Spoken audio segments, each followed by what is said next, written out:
Hey everyone, it's Regina. So I thought that when we had to talk about the coronavirus, that would be the most political conversation we would ever have to have because it affected so many people and there were so many dying from that. But apparently bad can always get worse.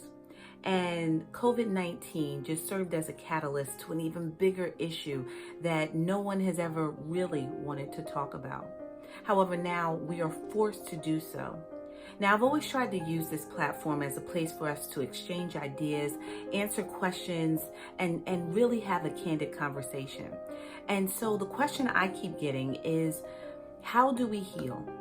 How do we heal from racism, from white privilege, from police brutality, when we are at the point we are at right now? And I'm going to try and answer some of that. But first, we have to start with a little bit of a history lesson. So this is nothing new for Black people. We know and have always known that cops were killing us, killing our young men. It wasn't safe for us to be out there alone with police. And it's a sad situation, but that has always been in our homes. And while we have always said we don't want to talk about race, everybody has always talked about race. And we pass what we feel down from generation to generation to generation. And now we are here, 2020. So how did 2020 begin? In February, a 25-year-old man in Georgia by the name of Ahmaud Arbery went out for a jog. And he was gunned down by a father and son who felt as though he might have been a criminal on the run. So they took it upon themselves to hunt him down and kill him in broad daylight. And for 2 months, they were not charged. They were not arrested. And it wasn't until there was an outcry heard everywhere that anything was even done about it. But that wasn't enough because, like I said, this was something we have seen over and over again, and we have never gotten justice for it. Moving forward, we go to New York, where Amy Cooper is walking her dog without a leash, and a man who is bird watching asked her to put her dog on a leash, and she gets upset that this man is filming her. So she threatens to call the police and tell them that an African-American man is threatening her life. She then proceeds to call the police and have an inflection in her voice like she was under some sort of duress by this man. And the entire thing is played out. And you see it. If you've never seen it before, white privilege at its best.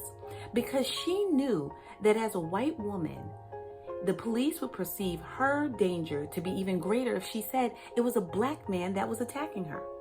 And she also realized that at the very least, he would be intimidated by the idea of a police officer coming and judging him just for being African American. On that same day in Minnesota, police approached George Floyd for passing a counterfeit $10 bill. They try to arrest him. He doesn't want to go. They can't get him in the car. They take him down, and one police officer puts his knee on his neck for 9 minutes until he dies. And all the other police officers around don't do anything to help, despite it being broad daylight, despite people recording and crying for him to be released because he was dying and everyone could see that. That officer held his knee on that man's neck with his hands in his pockets, giving a signal that he doesn't care. I mean, when you have your hands in your pockets, you're not ready to jump up and save someone or make sure they're okay. No, you're at rest. So he rested his knee on this man's neck until he died. Now, normally, that probably would have just gone on into the books as another crime against an African-American man that goes unheard. However, with the coronavirus going on, everyone was quarantined in their home and able to see this. And people who were sitting there were under different circumstances. Some of them watching their family members die. Some of them facing unemployment, not knowing where their next meal is coming from. Some of them just learning that this was happening for the first time. And guess what? The whole world got mad. And so you had people come out and cope with that in different ways. You had peaceful protesters who are protesting this and trying to get legislation to change. You have people who are coming out and rioting and defacing everyone's property and smashing windows. And you have other people still who are looting. And don't let the media fool you. It is not just Black people who are doing this. Some of them are dressed in black garb but are completely white and doing this just to incite more violence. Why do you think they have nothing left to do but be mad? So you want to know, how can we heal? Well, I'll tell you one thing. It's not going to go away by us ignoring it, by us not having the conversation. We have to begin to discuss, why is everyone so mad? My pastor always said, if it's not a blessing, it's a lesson. And this lesson about racism and white privilege and police brutality is one that we have repeated over and over again. And the fact is, we're going to continue to repeat it if we don't learn from it. If you're not a part of the solution, then you're a part of the problem. So if you're still thinking that by you not saying anything, you not doing anything, by you sitting in your home and being a spectator in this, that it's going to go away, you are absolutely wrong. So what can you do?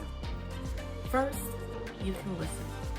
Very few people want to hear the stories of Black people, which no two stories are the same. Everybody can probably tell you their encounters with racism and how it's changed the way that they see society. If you sit down and listen, you will learn a different perspective, I guarantee you. And you might even grow a deeper friendship with that person. Hold these legislators accountable. Go out and vote.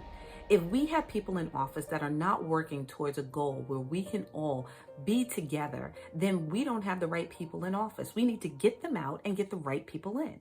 So by utilizing your right to vote, we can actually bring about change that is lasting and concrete. If you're saying to yourself, Regina, that's just not me. I'm not going to go out and protest. I'm not going to try and get people to talk to me. Fine. Stay at home and read. Educate yourself on things. There are tons of great books that talk about this issue. Pick up Between the World and Me by Ta-Nehisi Coates, White Fragility by Robin DiAngelo, The New Jim Crow by Michelle Alexander, and on and on and on. Amazon right now is selling out of books like these like hotcakes, so you can pretty much find them anywhere. Talk to the people you know who have racist views, family members, friends.